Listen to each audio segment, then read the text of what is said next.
You're listening to the Adventurous Reinvention podcast. I'm Allison Boyle, aka She Dreams of Alpine, and this is the show that's dedicated to all the adventurous spirits out there who have either been transformed by the outdoors or are interested in what it looks like to step into a new, adventurous, and courageous kind of identity in their life.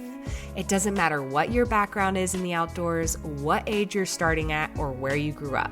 If you're curious about the outdoors and using adventure as a way to reinvent yourself, you're in the right place.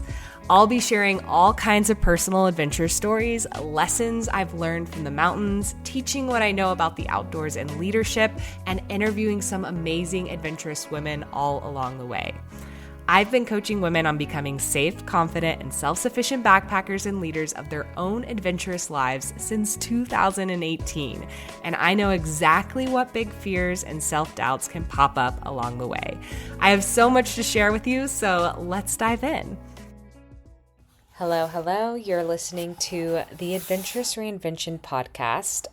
This is a very special trail series episode again. So I've done a few series like this in the past. I've done one for the JMT and the Royal Arch Loop.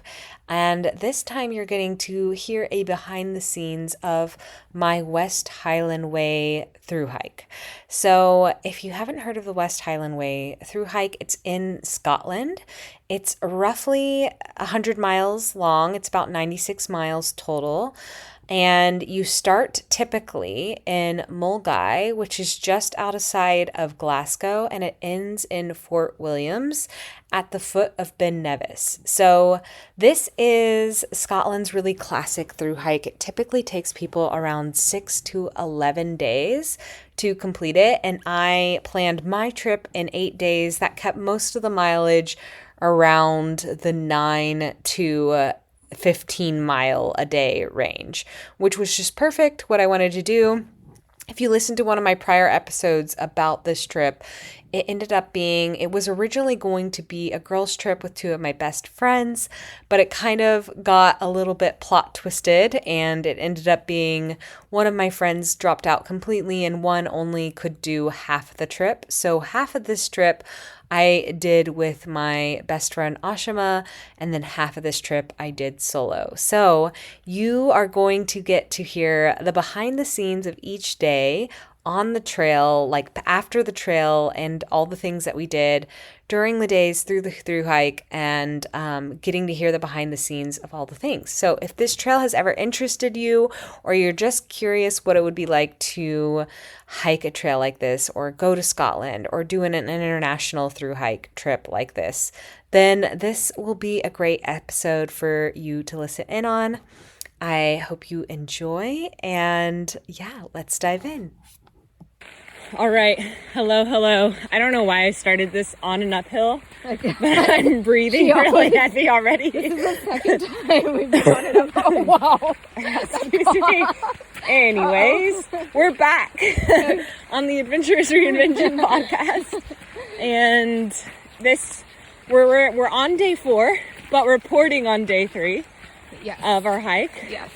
Hold on. I'm going to take my hat off. One more little uphill here. So I can actually hear myself. Wow, really started this on an uphill for some reason. We're just hacking away. We're like, what's talking? I don't know. Okay, so day 3, we left Rowardennan. Yes. And made our way to Beinglass, which isn't really a town. It's more just an accommodation name. Yeah, I actually don't know what our town is. Invernan, right? Yeah, Invernan. Yeah. Someplace just a little bit south of here. Yes. But we went up a little head to this place that is like made for hikers. It was lovely. We'll get to that. Yeah.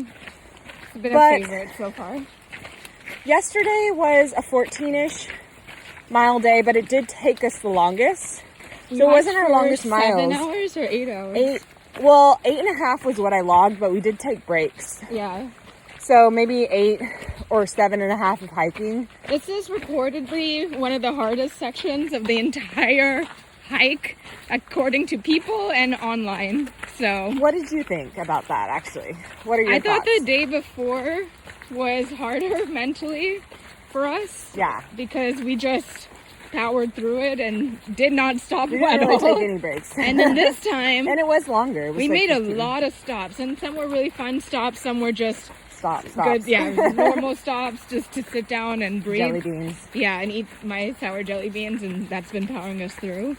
But yeah, I think I can see why this would be hard if you have more mobility challenges, because you do have to climb around rocks and climb up roots. So if you have, you know, really stiff knees or something, I can understand why this would feel hard. Was up and down, and sometimes you had to use your hands. And yeah, basically you're hiking right next to the loch, along the loch, all the way to get to the tip, essentially, right? Or something like that. I thought it kept things interesting, but you're right. It's like, if you struggle with that, it would be a bit more challenging, I think. Because we were talking to some people who maybe had knees that weren't as strong anymore, so they were worried about, you know, being able to step over roots and big rocks. But it felt like we were in some jungle climb a little bit, because, you know, every now and then we would have to hop over a big rock or climb up it. It was actually kind of fun. But the first half of it is actually really easy, right? That was just a little bit gradual up and downs. And we started off the morning with the honesty box. We got to talk about that, and our breakfast. Yes, there's so much to talk about. But yeah, in general, I feel the same, like, about the difficulty. I actually felt pretty good yesterday. I mean, at the end, I was like, okay, I'm ready. But that wasn't really for me until the last mile. It was much better than the day before, I felt. But also, we really practiced yesterday our mental capacity, awareness of, like, just more positivity of, like, instead of letting ourselves go to the dark place. Increasing our capacity. Yes. That's what it was called. I think it helped, honestly. Yeah. And yeah, so we started our morning on, like Ashima said, easier terrain. Well, you got breakfast for the first time. Oh, I did. Yeah. I got breakfast for the first time. That was lovely. Ashima just had hot water. That's been my breakfast so far. Again, not recommended to do anything. Very good, calorie-dense hot water. Yeah, 0 calories in there. But then She does what she wants. I've learned. Then we learned there's an honesty box nearby. Yes. And that was really exciting for us. So those are, like, basically little phone booths. Yeah. I looked it up though last night. I think they only exist in this, like, first few days of okay. So I don't think we have any more honesty boxes to look forward to. But this one was called Ben's Bakes. Yes. And it was adorable. It was near Ben Lomond. That's why it's probably called that too. I'm just, like, loving all these little things like this because we do backcountry stuff all the time. You will not find an honesty box out in. We're very used to roughing it, but, like, it's so fun to be, like, surprised and delighted by little treats. These are all delights, honestly. And so it's all pink, this pastel pink. And I think it's owned by the family that lives right next to it. And there were bracelets. Yeah, they stock it with a ton of pastries, sandwiches, bracelets made by their little daughter, I think. Yeah, we were supporting a small young woman in business. Anna. We both bought bracelets. And they had stickers. They had Pellegrino, right? Like yes, I got one. I was like, ooh, blood orange San Pellegrino. Don't mind if I do. They have hard-boiled eggs and soda. I mean, anything you could possibly want on the trail is sitting in this honesty box, and it's all the honor system. You just pay PayPal them. Yeah, and that's it. It was great. It was such a fun stop. And then we chatted with some hikers. Finally met more people. Yeah. Along the trail, which was fun too. And from there on, it was pretty flat, undulating up and down, very calm trail. What was the stop we made midway? It was Inversnade. Inversnade. Yeah. There's a lot of stuff around the Loch Lomond area. And we were excited for this stop, and then we were very disappointed by this stop. I know, we were like, oh, Inversnade, it's going to be great. We're going to get coffee. But that storm, Amy, that rolled through, messed with a lot of people's power. Yeah. And, like, payment systems. And this is a mistake that I made, and usually I don't make this, so I think it was the excitement of seeing Ashima. But I usually grab about $100 in local currency Yeah. no matter where I go, even if I'm going to use my card most of the time, just in case. And for some reason, I didn't do that. I had USD, but no one wants USD. Not here. Yeah, nobody Not wants a stronger dollar. Yeah. It's not stronger. But I always do have USD on me. But anyways, so we couldn't get anything. There Couldn't really get wasn't any treats. There really wasn't any treats to get, to be There honest. was coffee. There was coffee, but nothing exciting. Yeah, But the hotel was kind of dead. it's not as exciting as our prior stop. Maybe it's more alive in the summer. Yeah. I guess it's kind of into season. Yeah, it is. And that's where the second half of the harder section, by harder, it really just means that the terrain is not as flat. It's just a bit more up and down and up and down. And you have up just and roots and rocks and boulders. But it's really nice because the wind calmed down for us. Yeah. On the second half, it was barely raining. It was really nice, actually. Everything's been so wet though. Yeah. The ground. Oh, talk about our pants. We kept walking through the bog. Our pants and our shoes right now are all just spackled with brown. Every half mile we were like navigating some muddy pit. Yeah. And you can't avoid the bog. The bog will get you. The bog be boggin'. Yeah, it will bog you down for sure. But it was fun still. Yeah. I don't know. No, and I think for me the only thing is my shoes are too tight. So yeah. My feet, I was hobbling at the end for sure. But a night's rest has been repairing my feet. So that's at least what's been helping. I thought the end of the day yesterday was really beautiful too. Yeah. It was just felt very Scottish. Orange, a lot of orange fern around everywhere. So that's what's been really wild pretty. and rugged and beautiful. It has been. It has been. And we just got, we weren't expecting much coming into this Beinglass campsite, but everything was a huge surprise and delight for us. It was just so nice. It looks very new actually, in fact, too. And we had the ensuite, which was a very luxurious We had a luxury cabin. It felt like luxury too. We had it our was own a huge room. own bathroom, free breakfast included, which is like a huge win. He gave us a token and he was like, here's your breakfast. And I was like, a free breakfast? And their power was restored so they could accept payments online. I don't know. Did we leave them with that plot twist? We were like, will we eat? Oh yeah, we were like, will we eat? Yeah, and we ate. We ate good. We ate burgers again. Yeah. There wasn't a ton of options, but it was good. We were happy. Right now. I might need to develop. We're on an uphill. Yeah, it's really hot. And that's actually one thing about this trail is that you consistently waver between being really hot and then the wind and the rain gets you. I mean, me at least getting cold. But yeah, you just deal with it. And I got ice cream last night. Oh yeah, you got three. And I took it to go. I was like, can I get it You to got go? 3 flavors and 3 scoops. So you got triple. Yes. And then Ashima went to bed early. At 8:30. Like 8:30, so we swapped. Yesterday I did that. I was so tired. And I had trouble going to sleep last night. Yeah. I was amped. Yeah. Well, I mean, I'm so sad to leave this place, to be honest. It was nice. Gorgeous. I really liked it. Highly recommend to stay at this, especially if you're grabbing a luxury cabin. Yeah, the luxury cabin. But people are camping here. They are choosing to do that too. Yeah. We've met a lot of hikers now. It's not just us out here. We met a group from Washington, a solo hiker from Washington. But she's actually from Belize now. Yeah. And then we've met this guy who's doing this in 5 days. A lot of people shortened their trip based on what they could find in accommodations. But those are some big days. It's 20 miles. He's doing 20 plus miles, in fact, days. So, yay, another uphill as we're out of breath. That was a steep one. Yeah. But yeah,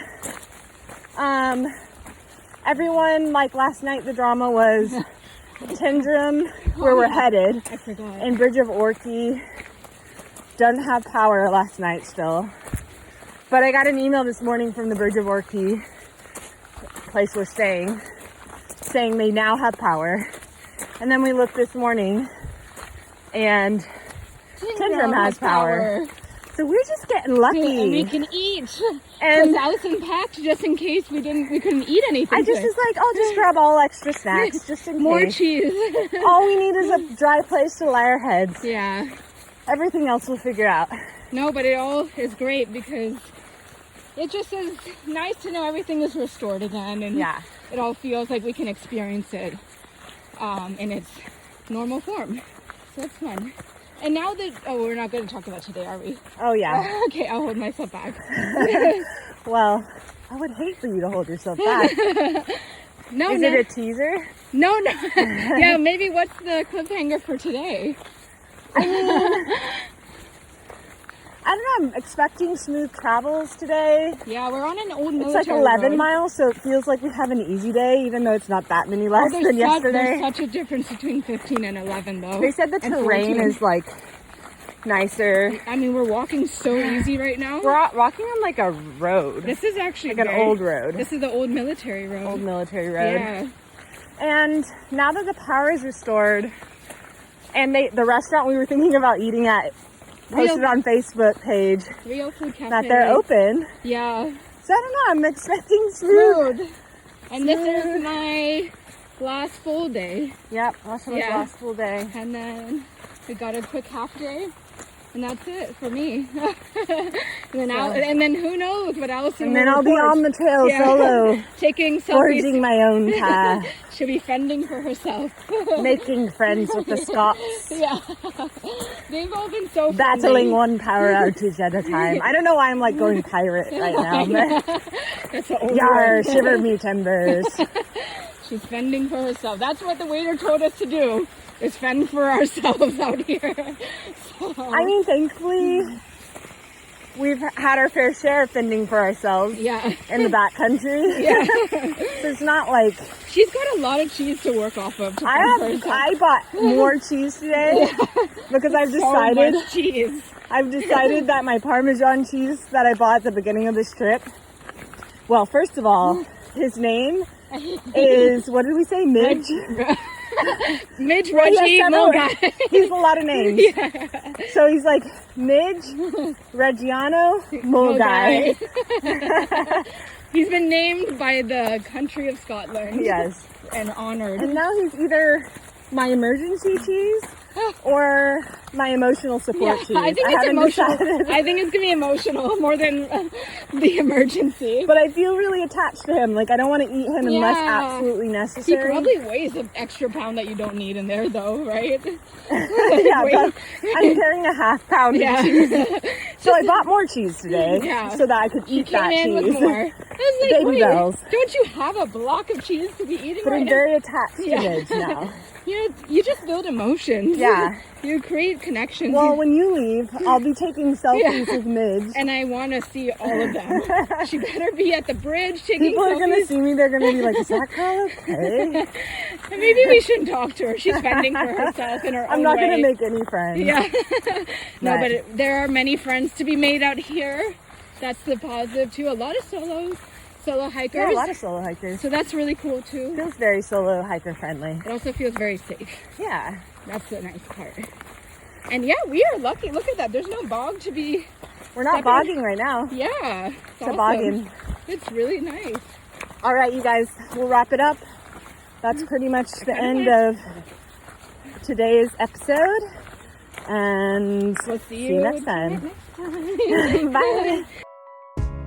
Hey, I wanted to thank you real quick for tuning into the show and listening all the way to the end. If you love this episode and you want deeper support in becoming a safe, confident, and self-sufficient hiker and backpacker, then head over to shedreamsofalpine.com/waitlist to learn more about our Backpacking Badass coaching program, where I teach you absolutely everything you need to know to be self-reliant on the trails and stop waiting around on others for the adventure invite. So I'd love to help you more in your journey of stepping into your adventurous identity, and that program is the absolute best place for us to start working together. So again, that's shedreamsofalpine.com/waitlist, and you can learn all about it there. So that's it for today, folks. I hope you get to spend some time outside this week, and I'll be back very soon with a brand new episode. Bye.